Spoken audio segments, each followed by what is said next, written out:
देश के विकास का एक मजबूत स्तंभ, देश के विकास का एक मजबूत इंजन, उसका पूरा पूरा सामर्थ्य हमारे पूर्वी भारत के क्षेत्र में है। वहां प्राकृतिक संसाधन भी भरमार है और वहां ऊर्जावान, तेजस्वी, ओजस्वी हमारे नागरिकों का भी एक बहुत बड़ा सामर्थ्य है। इसलिए पूर्वी भारत के आप सभी प्रतिनिधियों से मिलना, बात करना अपने आप में बहुत अहम हो जाता है। साथियों, हम आज ऐसे समय में मिल रहे हैं जब देश में विश्वास और आत्मविश्वास का एक उत्तम से उत्तम माहौल है। आप सबको पता है, अभी 2 दिन पहले ही देश की संसद से 140 करोड़ देशवासियों के आशीर्वाद से नया विश्वास, नई प्रेरणा, नई ऊर्जा, देश पूरा संसद के साथ जुड़ा हुआ था। आपने देखा है कि हमने संसद में विपक्ष के अविश्वास को भी हराया और देश भर में नेगेटिविटी फैलाने का जो एक सिलसिला चला है, उसका भी करारा जवाब दिया। और हालत ये थी कि विपक्ष के लोग, चर्चा में लोकतंत्र का दायित्व होता है, जब आप बोलते हैं तो दूसरे को सुनना चाहिए, लेकिन बीच में से ही भाग गए, सदन छोड़ करके चले गए। बहानेबाजी कुछ भी करी हो, लेकिन सच्चाई ये थी कि वो अविश्वास प्रस्ताव पर वोटिंग से डर गए थे। वो लोग नहीं चाहते थे कि वोटिंग हो, क्योंकि वोटिंग होती तो ये घमंडिया गठबंधन की पोल खुल जाती। कौन किसके साथ है, ये दूध का दूध और पानी का पानी हो जाता। और इसलिए बचने के लिए ये भाग गए। साथियों, ये लोग सदन से भाग गए, ये पूरे देश ने देखा है। लेकिन ये बहुत ही दुखद है कि इन लोगों ने मणिपुर के लोगों के साथ इतना बड़ा विश्वासघात किया। सत्र प्रारंभ होने से पहले देश के गृह मंत्री, उन्होंने इन राजनीतिक दलों से चिट्ठी लिख करके कहा था कि वो तत्काल मणिपुर की चर्चा करना चाहते हैं और अकेले मणिपुर पर विशद चर्चा हो जरूरी है। इतने संवेदनशील विषय पर पक्ष विपक्ष में विस्तार से बात होती तो जरूर मणिपुर के लोगों को भी मरहम लगता और समस्या के समाधान के लिए नए नए कुछ रास्ते भी निकल आते। लेकिन ये लोग मणिपुर पर चर्चा नहीं चाहते थे, क्योंकि उनको मालूम था कि मणिपुर का सच सबसे ज्यादा उनको चुभने वाला है। उनको मणिपुर के नागरिकों की, उनके दुख दर्द की पीड़ा नहीं थी, परवाह भी नहीं थी। उनके लिए उनकी राजनीति, देश से बड़ा दल, वो नहीं चाहते थे मणिपुर। और इसलिए क्या किया, मणिपुर की चर्चा तो टाल दी, अविश्वास प्रस्ताव लाकर के राजनीतिक बहस को ही उन्होंने प्राथमिकता दी। राजनीतिक मुद्दों को लेकर के ही सदन का 3 दिन में विपक्ष में बैठे हुए साथी अपना स्कोर करने की कोशिश कर रहे थे। और उन्होंने इतने सारे विषय उठाए, इतने सारे विषय उठाए और तरह तरह के अनर्गल आरोप लगाए, सिर पैर बिने की बातें की। क्यों? क्योंकि मणिपुर का विषय किनारे हो जाए। साथियों, ये सदन में भले ही व्यवधान डाल लें, लेकिन हम सभी भारतीय जनता पार्टी के कार्यकर्ताओं ने, हम सभी भारतीय जनता पार्टी के जनप्रतिनिधियों ने जनता के बीच जाकर के सच्चाई और उसको बहुत बारीकी से, सच्चाई के हर पहलू से तैयार होकर के लोगों के पास जाना ही जाना है। साथियों, आप सभी भारत के लोकतंत्र की एक बड़ी मजबूत इकाई, एक मजबूत कड़ी, उसका नेतृत्व कर रहे हैं। जिला परिषद का अध्यक्ष राज्य के कैबिनेट मिनिस्टर से भी ज्यादा ताकत रखता है, राज्य के कैबिनेट मिनिस्टर से भी ज्यादा काम कर सकता है। भाजपा के कार्यकर्ता के तौर पर भी आप अपने जिले में, राज्य में पार्टी की नींव मजबूत करने में भी अपने काम के जरिए, अपने व्यवहार के जरिए, पद पर रहते हुए भी घमंड के बिना काम करते हुए आज आप लोगों का दिल जीत रहे हैं और इसके लिए बार बार लोग भाजपा पर विश्वास जता रहा है। साथियों, इसके लिए हमारे दाएं बाएं जो हमारे कार्यकर्ता खड़े हैं, हमारे आगे पीछे हमारा जो नेतृत्व खड़ा है, उन सभी कार्यकर्ताओं का पसीना भी निरंतर बहा है। इतना ही नहीं, जरूरत पड़ने पर भारतीय जनता पार्टी के कार्यकर्ताओं ने ये भारत मां की इस पवित्र धरती को अपने खून से सींचा है, कई बार संघर्ष किए हैं। और मैं पश्चिम बंगाल के मेरे साथियों को विशेष तौर पर आज के परिदृश्य में जिस प्रकार से पश्चिम बंगाल के कार्यकर्ता मां भारती के लिए, पश्चिम बंगाल के उज्जवल भविष्य के लिए, पश्चिम बंगाल के गरीब भाई बहनों के लिए जिस प्रकार से संघर्ष कर रहे हैं, एक प्रकार से साधना कर रहे हैं, अपने आप को तिल तिल झला करके ये हमारे कार्यकर्ता पश्चिम बंगाल का उस पुराने वैभव को वापस लाने के लिए काम कर रहे हैं। अभी अभी वहां पंचायत के चुनाव हुए। इस चुनावों में टीएमसी ने कैसा खूनी खेल खेला, ये भी देश ने देखा है। पहले चुनाव में इनका तरीका क्या है? पहले तो चुनाव की तैयारी के लिए समय मत दो, बहुत ही जल्दी जल्दी फॉर्म भरने की तारीख घोषित कर दो। फिर कोई भी विरोधी दल का, कोई भी बीजेपी का व्यक्ति पर्चा ही न भर सके, इसके लिए जो कुछ भी कर सकते हैं करो।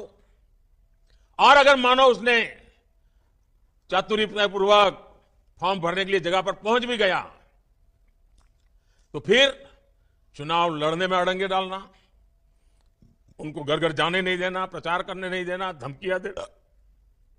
और सिर्फ भाजपा के कार्यकर्ताओं को धमकाना ऐसा नहीं, वोटरों को भी भयभीत कर देना। और बीजेपी के जो समर्थक रिश्तेदार हैं, उनको भी जीना मुश्किल कर देना, घर से निकलने नहीं देना। और जब वोटिंग होती है तो उस वोटिंग में थप्पेबाजी करना, ये टोलाबाजों की फौज थप्पेबाजी की फौज बन जाती है। सारे गुंडों को कॉन्ट्रैक्ट दिया जाता है, कितने पोलिंग बूथ को कौन कैप्चर करेगा, मतपेटियां उठा करके भागना।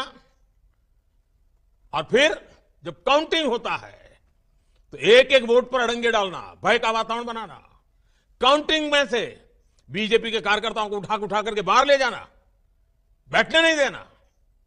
इतने जुल्म के बाद भी ये पश्चिम बंगाल की जनता है, उसका प्यार है कि वो बीजेपी के कार्यकर्ताओं को आशीर्वाद देते रहे हैं और बीजेपी के प्रत्याशी जीतते जा रहे हैं। और जब जीत जाते हैं तो उनको जुलूस नहीं निकाल देना, कोई जुलूस निकालने की कोशिश करे तो हमले बोल देना, जानलेवा हमले करना। पश्चिम बंगाल में टीएमसी की राजनीति का यही तरीका है। वहां हमारी बहनों को, हमारे आदिवासी भाई बहनों को कैसे प्रताड़ित किया जाता है, ये हम भली भांति जानते हैं। इन हालातों में भी भाजपा के जो प्रतिनिधि जीत करके आए हैं, मैं उन्हें और आप सभी को बहुत बहुत बधाई देता हूं। जो लोग लोकतंत्र के चैंपियन बनते हैं, आए दिन ईवीएम से छुटकारा पाने के लिए मनगढ़ंत कथाएं चलाते हैं, ईवीएम पर सवाल उठाते हैं, आपने उनका नकाब देश के सामने उतार दिया है। साथियों, आज की ये बैठक इसलिए भी महत्वपूर्ण है क्योंकि आप सब देश के पूर्वी हिस्से का प्रतिनिधित्व करते हैं और मैं नड्डा जी को और भाजपा के सभी वरिष्ठ नेताओं को बहुत बहुत बधाई देता हूं कि उन्होंने ये अभ्यास वर्ग का सिलसिला, जो भारतीय जनता पार्टी के चरित्र की सबसे बड़ी ताकत है, पद प्राप्त करने के बाद भी वो सिलसिला चलता रहता है। अभी बता रहे थे कि सभी पंचायत सदस्यों का अभ्यास वर्ग 35 जगह पे चल रहा है, जिला परिषद के अध्यक्षों का अभ्यास वर्ग चल रहा है। और अभ्यास वर्ग में हम गेट टुगेदर के लिए नहीं आते हैं, कुछ न कुछ नया सीखने के लिए आते हैं, एक दूसरे की बेस्ट प्रैक्टिस को समझने के लिए आते हैं। किसी जिले में हमारे साथी ने कोई अच्छा काम किया है तो उसमें से सीख करके अपने जिले में लागू करने के लिए आते हैं। हम निरंतर नया सीखना, नई पद्धतियों को जोड़ना, नई आवश्यक दिशाओं की ओर जाना, इसलिए अभ्यास वर्ग एक बहुत बड़ी ताकत होती है, बहुत उपयोगी होता है। और मुझे विश्वास है कि जो बातें आपको बताई जाएगी उसके उपरांत जब आप अपने साथियों से गप्पे मारोगे, भोजन के समय, चाय के समय, उनके अनुभव सुनोगे, तब आपको बहुत कुछ नई नई चीजें जानने में मिलेगी कि काम करने का कौन सा तरीका ज्यादा उपयोगी होगा। साथियों, पूर्वी भारत एक ऐसा क्षेत्र है जहां हमेशा से भाजपा की प्राथमिकता रही है। भाजपा के लिए सबसे प्राथमिक क्षेत्र है। इस क्षेत्र की जनता ने भाजपा पर हमेशा अपना भरोसा भी जताया है। इसलिए इस क्षेत्र की आकांक्षाओं को पूरा करने की हम सबकी विशेष जिम्मेदारी है और वो जिम्मेदारी दिनों दिन बढ़ती चली जा रही है। और जैसे जैसे जिम्मेदारी बढ़ती है, हमें भी अपनी क्षमता बढ़ानी है। साथियों, मैं हमेशा कहता हूं, आजादी के बाद पूर्वी भारत की जो उपेक्षा हुई है, उसने देश की प्रगति को सबसे ज्यादा चोट पहुंचाई है। हम इस खाई को पाटने के लिए तेजी से काम कर रहे हैं। बीते 5 वर्षों में अगर 13.5 करोड़ लोग गरीबी से बाहर आए हैं तो इसमें एक बहुत बड़ा हिस्सा पूर्वी भारत का है। और नड्डा जी ने अभी बड़ा विस्तार से इसका वर्णन भी किया। मैं चाहूंगा कि आप इन आंकड़ों से खुद भी परिचित हो और अपने क्षेत्र में लोगों को भी इस बदलाव के बारे में बताएं। इससे उनका विश्वास और बढ़ेगा, देश को आगे ले जाने में वो एक ताकत बन जाएंगे। साथियों, हमारे देश में पिछले 50 साल से हम एक नारा सुनते आए हैं, चारों तरफ वही बोला जाता है और चुनाव के समय तो जरा चिल्ला चिल्ला करके बोला जाता है, चीख चीख करके बोला जाता है। क्या नारा है? गरीबी हटाओ। कितनी बार सुना है, कितनी पीढ़ियों ने सुना है, नारे नारे नारे, बस नारे देते गए। लेकिन जिन्होंने ये नारा दिया, उन्होंने कभी गरीब की सूध नहीं ली, गरीबों की परवाह नहीं की और न ही वो गरीबी हटा पाए। एक स्वाभाविक सा प्रश्न है कि जो काम 5 दशकों में नहीं हो सका, वो भाजपा सरकार ने इतने कम समय में कैसे करके दिखाया। इसके पीछे वजह है कि हमने सामान्य मानवीय के जीवन की मूलभूत कठिनाइयों को कम किया है। और हम लोग वो लोग हैं जो गरीबी को जी करके आए हैं। गरीबी की समस्या की जड़ें कहां कहां है, इसका हम लोगों को भली भांति ज्ञान है, अनुभव है।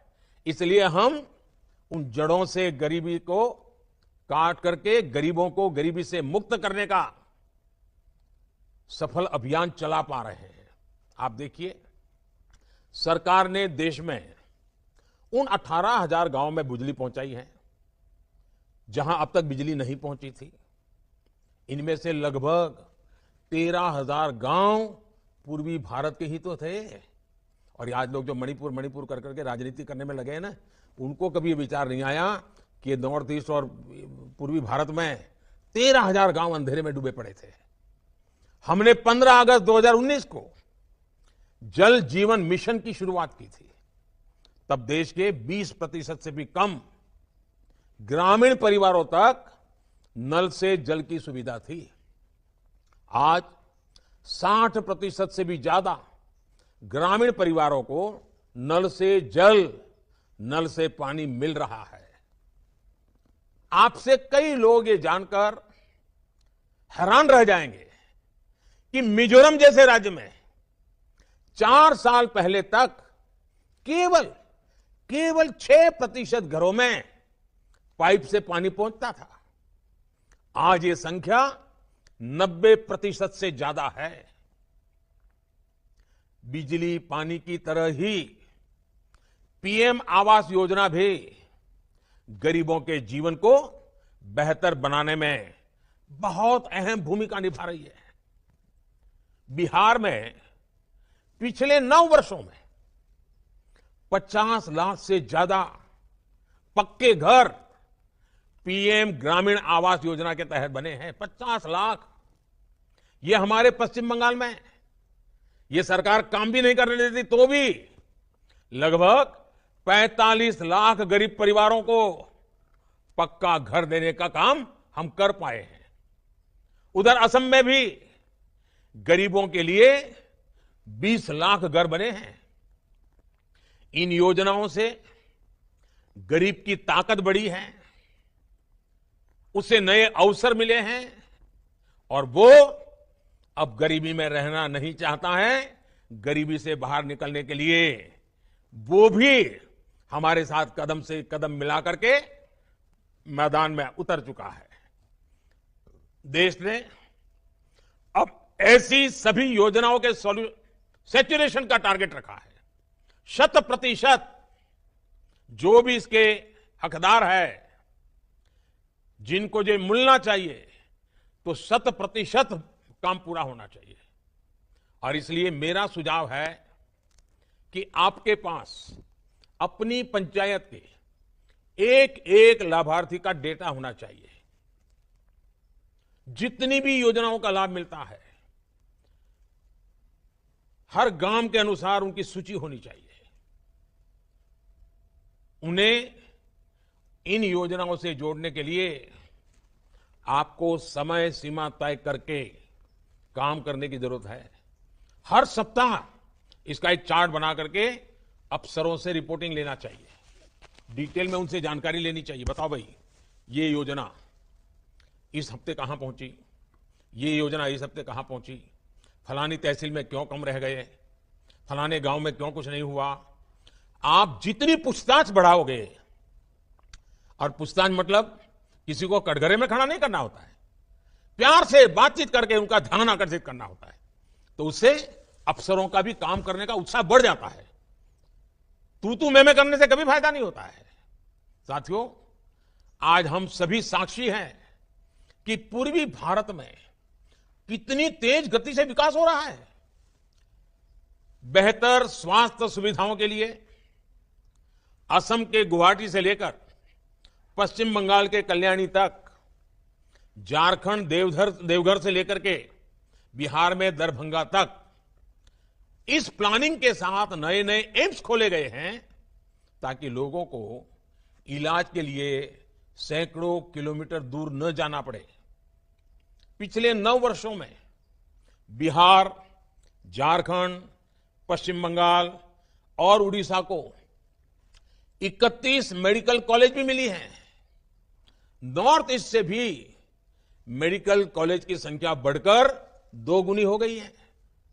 इसी तरह शिक्षा के क्षेत्र में भी पश्चिम बंगाल के कल्याणी में, बिहार के भागलपुर में और झारखंड के रांची में ट्रिपल आईटी खोला गया है।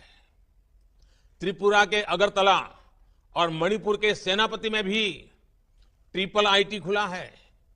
उड़ीसा और बिहार को आईआईएम संबलपुर और आईआईएम बोधगया जैसे संस्थान मिले हैं। झारखंड के धनबाद में आईआईटी की भी स्थापना हुई है। इन संस्थानों से प्रतिभाशाली युवा निकलने वाले हैं जो देश के भाग्य को बदलने में बहुत बड़ी जिम्मेवारी निभाने वाले हैं। उन्हें रोजगार और आसानी से मिलने वाले हैं। और इसमें पूर्वी भारत का औद्योगिक विकास भी बड़ी भूमिका निभाएगा। बरौनी, सिंदरी, गोरखपुर और तलचर में फर्टिलाइजर कारखाने खुलने से न सिर्फ पूर्वी भारत के किसानों को फायदा हुआ है, बल्कि बड़ी संख्या में रोजगार का भी निर्माण हुआ है। भाई और बहनों, पूर्वी भारत की अपार खनिज संपदा को पहले की सरकारों ने लूट का जरिया बनाया हुआ था। हमने इस संपदा को औद्योगिक संभावनाओं से जोड़ने के लिए इंफ्रास्ट्रक्चर पर अभूतपूर्व काम किया है। पूर्वी और पूर्वोत्तर राज्यों में करीब 2 लाख करोड़ के 150 से ज्यादा प्रोजेक्ट पूरे किए जा चुके हैं। 14.5 लाख करोड़ के करीब 1250 प्रोजेक्ट पर आज काम तेज गति से चल रहा है। बहुत जल्द ईस्टर्न डेडिकेटेड फ्रेट कॉरिडोर से खनिज और पोर्ट्स का सामान देश के दूसरे हिस्सों तक पहुंचेगा। बीते वर्षों में अथक परिश्रम करके पूर्वोत्तर की रेल लाइनों को भी ब्रॉडगेज में बदला जा चुका है। मेजर पोर्ट्स की कैपेसिटी में भी बीते 9 वर्षों में काफी इजाफा हुआ है। इस क्षेत्र में नए नए वाटरवेज का निर्माण भी किया जा रहा है। ये वाटरवेज नेशनल और इंटरनेशनल ट्रेड के लिए पूरब को भारत का बिजनेस गेटवे बना रहे हैं। बेहतर एयर कनेक्टिविटी के लिए पूर्वी भारत में 9 एयरपोर्ट्स भी विकसित किए जा रहे हैं। आप कल्पना कर सकते हैं कितना बड़ा देश का पूर्वी हिस्सा कितने बड़े ट्रांसफॉर्मेशन का गवाह बनने जा रहा है। साथियों, आज दुनिया तेजी से बदल रही है। गांव शहर के बीच की दूरियां तेजी से खत्म हो रही है। आज जो लोकल है उसकी डिमांड ग्लोबल है।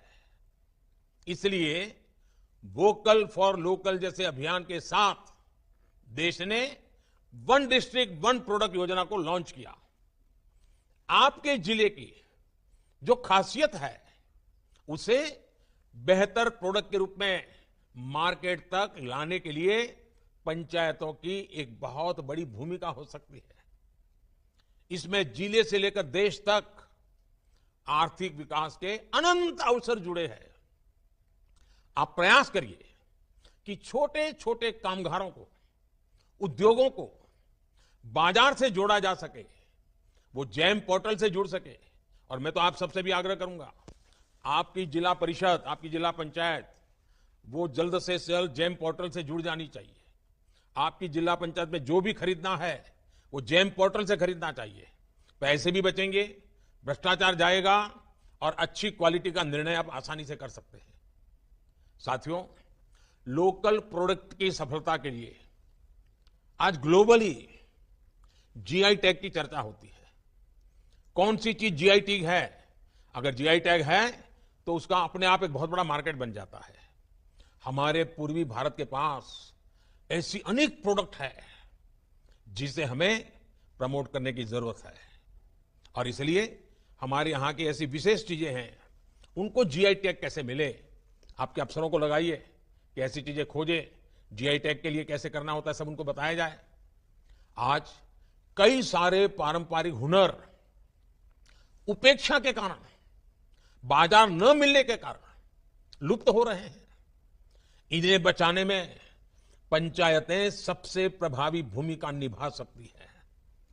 आपके क्षेत्र में स्किल इंडिया मिशन एक मुहिम बने, कारीगरों को ट्रेनिंग और सर्टिफिकेट मिले, इसके लिए रोड मैप बनाकर काम करिए।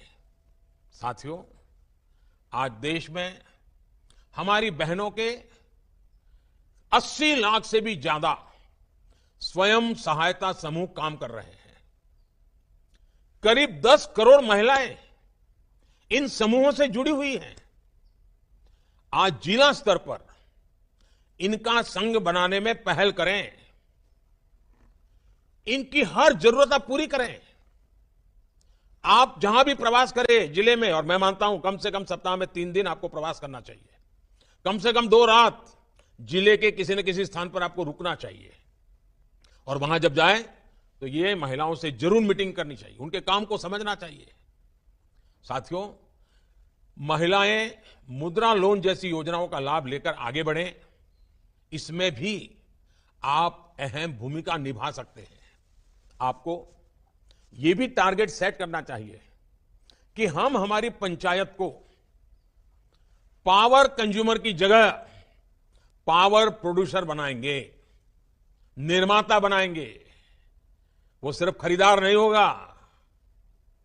साथियों, बिना धुएं के ईंधन का इस्तेमाल हो, बिजली के लिए हर जगह पे एलईडी बल्ब ही प्रयोग किए जाए, इसका आपका पूरा मॉनिटरिंग होना चाहिए। खेतों में लोगों, और मैं तो कहता हूं नॉर्थ ईस्ट जो है ना, वो हिंदुस्तान का ऑर्गेनिक कैपिटल है मेरे हिसाब से। उसको और मजबूत बनाना है। केमिकल खेती की जगह किसान ऑर्गेनिक और नेचुरल खेती से जुड़े। किसान सिंचाई के लिए पर ड्रॉप मोर क्रॉप की तकनीक से जुड़े। जल संरक्षण के लिए घर और खेतों में इंतजाम हो। सूखे तालाबों, सरोवरों को पुनर्जीवित किया जाए। और आपके इलाके में तो अगर तालाबों का रखरखाव किया जाए तो मत्स्य पालन करने वाले गरीब परिवारों को भी बहुत लाभ होता है। अमृत सरोवर के अभियान में आपका जिला सबसे आगे होना चाहिए। आप तय कीजिए, पूरे राज्य में आपका जिला अमृत सरोवर बनाने में और अमृत सरोवर के रखरखाव में, अमृत सरोवर के सौंदर्य में हर प्रकार से आप नंबर 1 होंगे। और आपको हिसाब लगाना चाहिए, लोगों को कहना चाहिए फोटो अपलोड करें आपकी जो वेबसाइट हो वहां। उसी प्रकार से ज्यादा वृक्षारोपण किया जाए। ये सभी काम मैं समझता हूं, अगर सप्ताह में 1 दिन आपके काम में इस प्रकार के काम हो, जैसे 1-2 घंटे स्वच्छता अभियान में जुड़ना ही जुड़ना है। सब कार्यकर्ताओं को, समाज को लेकर किसी न किसी इलाके में जहां गए हैं वहां स्वच्छता का अभियान करें। ऐसे अनेक काम आप बड़े प्रभावी तरीके से करते आए हैं और मुझे विश्वास है आगे भी करेंगे। साथियों, स्वच्छ भारत के संकल्प को भी हमें पंचायत स्तर पर 100% पूरा करना है। और मैं तो पहले भी जैसे कहा कि स्वच्छता ही हमारी भी प्राथमिकता होनी चाहिए। और स्वच्छता के साथ साथ आप अपने क्षेत्र में पर्यटन की संभावनाओं को भी निखार सकते हैं। पार्कों का विकास हो, स्थानीय स्मारकों की देखरेख हो, होम स्टे बनाना हो, ऐसे अनेक विषयों पर आप लोगों की मदद कर सकते हैं। साथियों, 15 अगस्त अब बिल्कुल दरवाजे पर दस्तक दे रही है और हम सबका दायित्व है इस बार भी हर घर तिरंगा कार्यक्रम में ज्यादा से ज्यादा घरों की भागीदारी सुनिश्चित कराएं। देश में शहीदों के सम्मान में चल रही अमृत कलश यात्रा से अपने गांव को जोड़े, हर परिवार को जोड़े। अपने गांव का कोई बेटा मां भारती के सम्मान के लिए शहीद हो गया है तो उसके परिवार का सार्वजनिक अभिनंदन करें। साथियों, अभी नड्डा जी ने विस्तार से बताया, आने वाली 14 अगस्त को विभाजन विभीषिका दिवस है। ये बड़ा दुखद दिवस है, दर्दनाक दिवस है। और पश्चिम बंगाल में तो वो दर्द आज भी चीख रहा है। पश्चिम बंगाल के लोगों ने कितना झेला है। विभाजन का दंश आज भी उनको चैन से बैठने नहीं देता है। हमें उन्हें की संवेदना के साथ, उनकी दर्द के साथ जुड़ करके उन्हें भी जोड़ना है। मुझे पूरा विश्वास है 2.5 लाख से ज्यादा पंचायत और 30 लाख निर्वाचित प्रतिनिधियों के साथ हम इन लक्ष्यों के लिए काम करेंगे। मैं आप सभी को इस कार्यशाला के लिए, वर्कशॉप के लिए बधाई देता हूं। नड्डा जी और टीम का भी बहुत अभिनंदन करता हूं, क्योंकि मेहनत करके इतना बढ़िया सा कार्यक्रम की रचना की है। और पश्चिम बंगाल के लोग अनेक संकटों के बीच भी आपके स्वागत सम्मान में भी कोई कमी नहीं रखेंगे, मुझे पूरा पक्का विश्वास है। मैं सबको बहुत बहुत बधाई देता हूं, बहुत बहुत धन्यवाद करता हूं।